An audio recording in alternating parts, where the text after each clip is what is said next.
Congressman Burlison. Thank you, Congressman Buck, my friend from Colorado.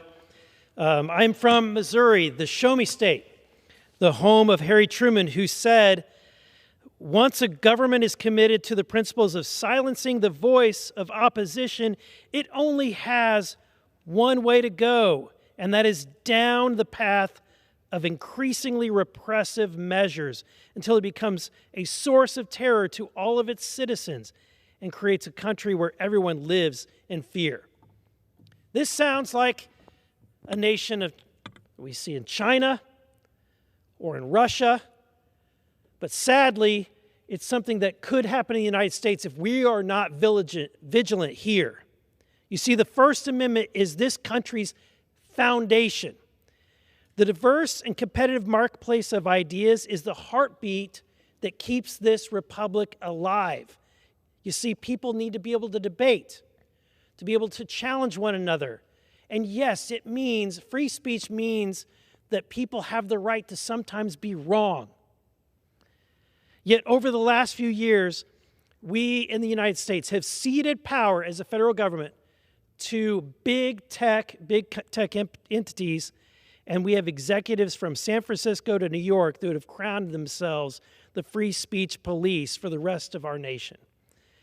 So when Elon Musk purchased Twitter last year, he took a great step in the right direction by allowing an independent journalist to review the company's records, and their findings is now what we call the Twitter files.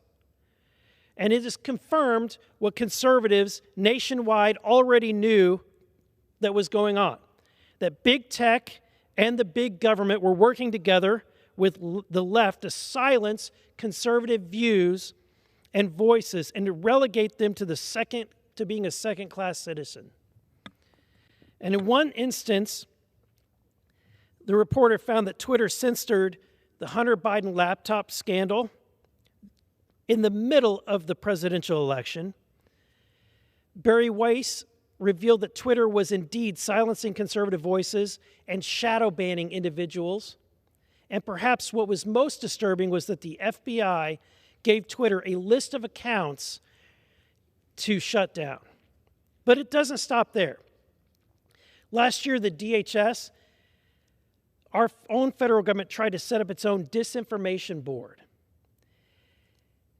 And now we see entities, businesses that the federal government has given special privilege to provide over-the-air television, cable television, right away to deliver entertainment to the homes of individuals across America, that these companies choose to silence conservative speech by first deplatforming or eliminating One American News, and now they're going after Newsmax.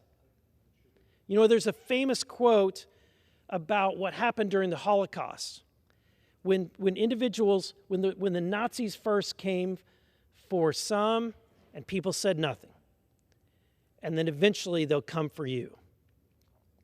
And I say this not as a Republican or a Missourian, but as a concerned citizen for a country who has these rights that were here because of the blood that was shed by thousands, if not hundreds of thousands, of patriots from the time of the American Revolution until today, who fought and died so that you and I would have free speech.